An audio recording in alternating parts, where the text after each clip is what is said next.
If you know me, I'm an equal opportunity finger pointer. I was up most of the night. What a signal we had here. We had a wave election. And I'm going to weave some of President Obama's press conference that just concluded, but you'll see the highlights on the news. It was a wave election. It taught me again, especially this time, the prognosticate, all those polls, you know, they were horrible, just horrible. My good, even in my state now, Virginia, Ed Gillespie wasn't even having a chance. And he's come within, I guess, 12,000 votes in a recount. Pat Roberts was dead in the water. He won by 11 percentage points. So you define a wave, it's a Republican wave with Republicans retaking the Senate, at least 7 seats. It could eventually go to 9, you know, once Alaska and Louisiana get settled. Building House majority, at least 12 net gain on the Republican side in the House. They now have more House members, the most since 1946. And the governor's races, all the experts that I consulted said the Republicans would likely lose 2 to 3. They actually gained some governor spots. My original home state of Illinois actually has a Republican governor. I guess the spread was too wide that Cook County couldn't find enough votes. That's what it told me. Maryland, Larry Hogan. That's called a wave election. Now, in my writing, it's clearly the American public who's far smarter than this town. They're trying to say again to this town, you know, we're not voting for Republicans. We're voting against at least who controlled the process. So now the Republicans are going to have a chance to see if they can govern. And I'm here to tell you some good news. I may be naive in my 38th year in covering this town, but I don't even have to go to confession anymore. I've got 7 years left in my profession, God willing, okay? And I'm going to tell you the truth. Mitch McConnell, the Senate Majority Leader, is a mature, level-headed guy that will be 180 degrees opposite of what we've seen the last 2 years in the Senate. Why do I say that? He will actually allow votes on bills and amendments. He only allowed 11 amendments, I think, in the last 2 years. It was a mistake to his own party. Manchin from West Virginia, a quote, you know, Democrat, blamed Harry Reid and Obama for the mess that occurred yesterday. He said it's like the West Virginia's football team last week, the Mountaineers. They were ahead for 3 quarters, and they sat on the ball, and they lost 31-30. And that's what the Democrats did, he said, the last 2 years. They just sat. There was no decisions. No decisions. Now, Congress and the White House, both political parties, were just playing through. And frustrated voters turned anger at the Democrats and Obama. Obama said himself, what, about 3 weeks ago, I'm not on the ticket, but be rest assured, my policies are. And these people up for re-election voted for what I wanted. Now today, he just said the Republicans had a good night. Okay? True story, true story. House of Representatives gained at least 12 seats, most total seats since 46. No change in majority. Boehner is going to have probably a little more leeway to deal with some of the crazies in his party, you know, the far right, to the right of Attila the Hun, okay? Leadership changes within parties. I personally think Nancy Pelosi will announce her retirement. I think the new guard's going to come in, as well it should, as well it should. I'm not quite sure about Harry Reid. I do know that he will not run for re-election in 2016. there's a Republican governor in Nevada that will beat him if he does. Now the Senate, 55 Democrats today, 45 Republicans. The GOP gained at least 7 seats, but when you look at Alaska, Louisiana, Landrieu won, quote, won 42% to 41%, but they'll have a runoff December the 6th. So we'll have to see which way that goes. So 52 seats right now for the Republicans. They're going to try to get Manchin from West Virginia to switch parties. Now, Manchin said today he will not do that. You need moderates in both parties. Not a bad quote. He's pretty smart. Plus, I think he wants to run for governor in 2016. Angus King, an independent from Maine, has previously said he will caucus probably with the Republicans if they took over control. So that number could go higher, and McConnell's going to need a little more votes because of, again, the far-right people in his party, including Senator Ted Cruz. I tell people, look, he's not as dumb as he appears. He's pretty smart, actually. But he's never, don't get between him and a camera, okay? Just let him talk, and just go from there. Now, Washington, key items yet this year. Can a recharged Republican Party and a weakened Obama compromise? Now, Obama said today he wants to hear what the Republicans want to do. And you do different things when you have control. So I think that's fair. He's going to meet with all the congressional leaders on Friday. He held the press conference today. The lame duck session is going to be pretty lame, I think. It's going to be short because the Republicans are saying, hey, we're in control. Let's bump a lot of these issues into 2015. Regretfully, I think country of origin labeling is going to be kicked to 2015, simply because I think the Obama administration will appeal that decision. And by the way, I will never hire Vilsack as a lawyer, because that was really his rule, May the 24th, 2013. And he kept on telling us and others, I'm pretty comfortable we're going to win that case. I'll hire a Canadian trade official any day, okay? Now, how you get out of that pickle with country of origin labeling, the votes aren't in Congress for repeal. So what are they going to do to satisfy Canada and Mexico? I think we're going to go well into 2015. I hope I'm wrong on this one with the sincere threat of retaliation, unless they can come up with a, quote, North American label that satisfies not only our industry, but the Canadians and Mexico. Immigration reform. Obama talked about it today. He will, by the end of this calendar year, announce an executive order that will be very controversial with the Republican victors. But he told them that, if you give me a bill that I can sign, it can be this year, it won't be this year, or 2015, I'll withdraw that executive order action.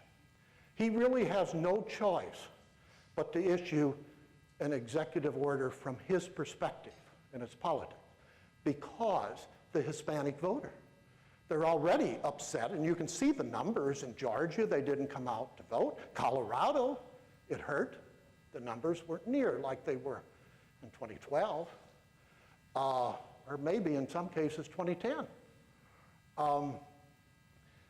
If he were not to issue an executive order, that would be another bullet against him in the Hispanic voter community. And this is raw politics here. Every election, the eligible Hispanic voters increase 2 percentage points. Every election, the white voters decrease 2 percentage points. So this is why also the Republicans are going to eventually have to deal with immigration reform. John Boehner knows this.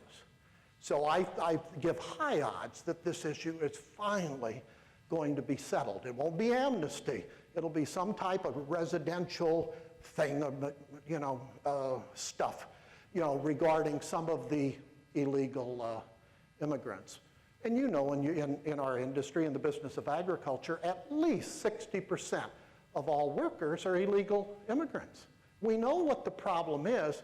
We have to deal with it from border security issue, verification, getting all the illegals at the end of the line, have they paid back taxes, et cetera. It just has to be executed, and I think it finally will be. It will take into 2015, but I think it's going to be done. Key items for calendar year 2015, Energy Keystone XL pipeline. Obama said today, it's coming. It will eventually be approved. Trade policy issues, you heard a lot, TPA, TPP, cool, Russia, et cetera. I do think this at least ups the odds somewhat that we'll get Trade Promotion Authority, not this year, sometime next year. But it's not going to be easy because now Democrats have cover, even more cover to vote against it because of the Republican leadership. And it's not like it was years ago where the vast majority of Republicans were pro-trade policy. They've turned more moderate relative to trade policy. And it gets into some of the issues that you deal with in the meat industry. I give a lot of speeches and listen to farmers and ranchers. They are fed up, frankly, with new agreements. What you heard today about SPS agreements, then you get the ear of the producer. Because you can have the best market access agreement, and you know Russia can throw up a ractopamine issue. Or China can throw up an identity preserved issue, or a GMO issue, or a phytophthora if you're soybeans. So, and it also takes leadership at the White House. And I will tell you, this administration has to get better about if they're for something, whether it's TPP, I just do not see a US-EU agreement. I just don't see it. Did you ever try to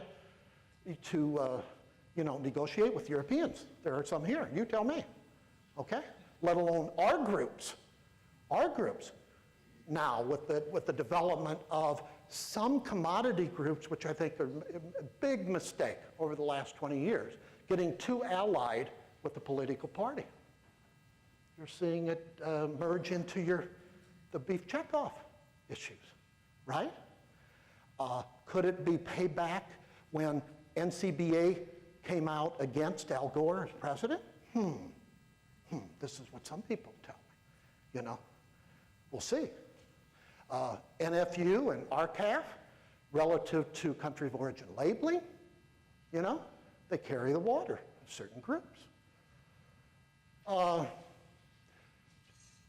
TPP, good agreement from what I can understand, but farmers and ranchers have told me over the decades, they always oversell these things. They're still for them, but just because you get market access does not guarantee you the business. It's how solid that is. Are there snapback provisions? Some of the countries involved in this, I think, have a fair argument when they tell me privately, I won't say the countries, they say, now look, the US and Mexico in NAFTA, a couple of years ago, our tariffs went to 0 for Mexican sugar coming into this country. And all of a sudden, more Mexican sugar started to come in.